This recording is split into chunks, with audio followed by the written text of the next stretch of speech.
Good evening. Today we are continuing our journey into 80's heavy metal, the greatest heavy metal that ever was. And looking into some of those 80's albums that just never got the appreciation that they so badly deserved. Great albums that just really were forgotten to time. And even just not appreciated even back then, as far as I know. I wasn't around back then, so I couldn't tell for sure, of course. But, you know, there's no buzz about them now. I've never really heard anyone talking about these albums. And the metal is still strong today, of course. There's a big community of heavy metallers that are out there talking about their favorite albums. And these just don't come up that often. Or not at all, to be honest. And today, we are starting off with a band that, just never really made a splash on the scene. They just had a run of bad luck, I suppose, back in the 80's. Maybe they were a little too late on the ball. I'm talking about Malice, In the Beginning. This album came out in 1985. And yeah, this is Judas Priest worship, so I guess, you know, it didn't really make a splash back then for obvious reasons. I mean, Judas Priest was kind of old already, and I don't know, man, I guess people didn't like this very much back then. I actually passed up on buying this album many years back because the album cover is so lame. I knew about their second album back then, which goes in a different direction, but this I had never heard, and I was just like, yeah, I know Malice, but no, I'm not buying it. And then I changed my mind, and then I didn't find it for years, so I just picked this up. I'm happy I found it again, and I love this album. I think it's awesome. Again, very Judas Priesty.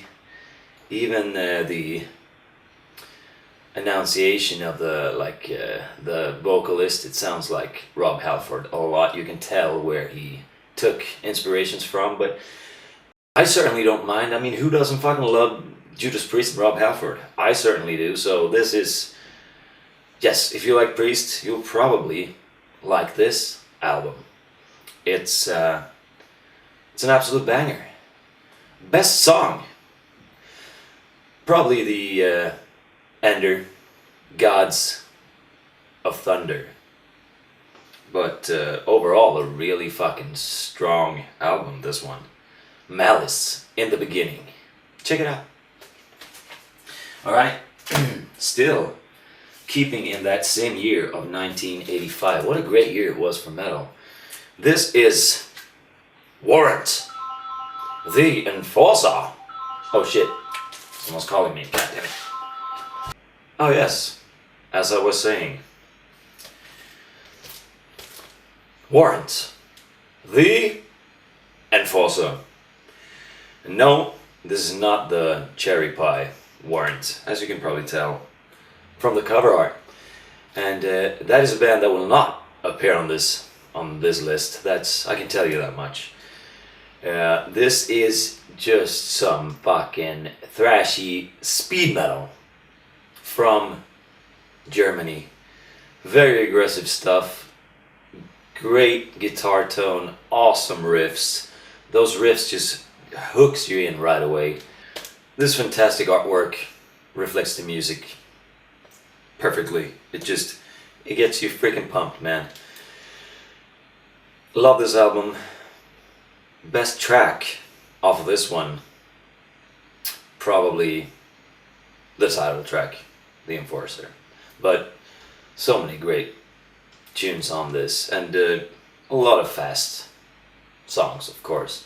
There's a couple of slow ones, and they don't hit as hard, of course, but the faster tracks, wow.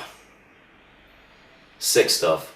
Don't know if this is underappreciated or if it was like underrated when it came out back in 85. I have no clue, but I don't hear people talking about this one, and so I thought, you know, I'll include it here. Although I don't know much about it, to be honest. Alright, third album on this list. Still the same year, 1985. Banger year.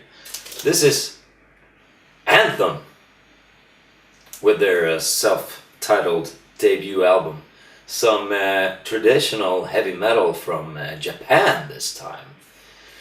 Of course, they don't speak English very well, but they do throw in some English words here and there, which is hilarious. Some cool words like Thunderstrike here and there. Very, very cool. Gotta love this tacky album art. Just riff heavy, actually pretty aggressive music at times. There's the track Warning Action is kind of bordering on thrash and speed metal. It's a pretty fast tune. Overall, just a great sound from these guys, and they are still active today with like 26 albums in their catalog or something like that. But yeah, man, I don't think Japanese heavy metal really hit that hard back in the day, and still to this day it's not really like a huge act, these guys, but sick album. It's certainly worth checking out. Best track on this album is gonna have to be the opening song, Wild Anthem. Very, very awesome stuff. Check it out. Anthem, with Anthem from 1985. Alright. Fourth album today on this list. It's gonna be Obsession, Methods of Madness.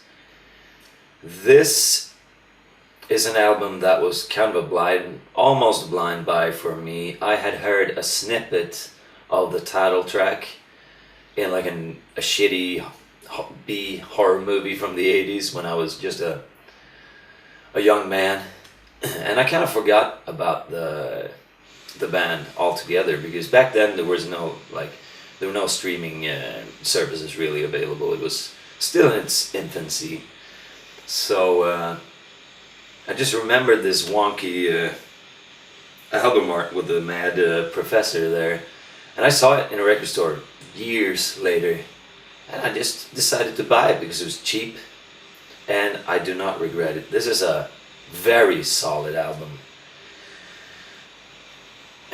Awesome riffs, great guitar tones, pretty fast tracks. This is also like one of those 80s heavy metal albums that kind of borders on speed metal at times. The vocals are fantastic from vocalist Mike Viscera, I don't know how you pronounce it, but he actually appeared on a couple of Yngwie albums later on, or maybe just one. I know he worked with Yngwie until he banged Yngwie's girl, I believe, and then of course that collaboration was abruptly ended. But yeah, Obsession, it's a band that just never gets any love. I don't think they got any love back then, and they certainly don't today. Of course, the band is not active today, but some of these 80s releases, man, fucking fantastic stuff. Best song off of this one is probably The Ender again. Panic in the Streets. I love that song. What a driving, awesome riff. Not the fastest track on the album, but it's so catchy and so memorable. So yeah, that's Obsession's Methods of Madness. And I should mention too that this came out in 1987, so a little later there. Pretty fucking cool dudes there too. It's like a mix of glam and speed metal there. Nice, nice. Alright. Last but not least on today's list, talking about Paul Di'Anno's Battlezone. This is Children Madness from 1987. Of course, Paul Di'Anno, known for being Iron Maiden's singer on the first couple albums, and his solo career just like never took off, I don't think. but he had some great stuff in his catalog, and this is no exception. This is just, he sounds better than ever, honestly, on this one. His voice is freaking fantastic on this album. Aggressive stuff, it doesn't sound like Maiden at all. It has a bit more of that like punk energy that Paul used to bring to Maiden, while also just being a whole lot more metal at times than Iron Maiden's. Faster, speed metal sometimes too. And yeah, also it has a couple of ballads that are pretty damn cheesy, but you know, 1987, it was a way to go to try and land radio hits with for these bands back in the day. But overall, very cool album and extremely underappreciated for just Paul Di'Anno's vocal capabilities. He was, I mean, from this album you can tell he was really fucking a great singer, to be honest. Yeah, rest in peace to Paul, but this work should be remembered. And if you're not familiar with this album, check it out. Paul Di'Anno's Battlezone. Children of Madness from 1987. Best track. Oh, I might have to say the opening tune. Rip It Up. A speed metal rager. For sure. Try it out on for size.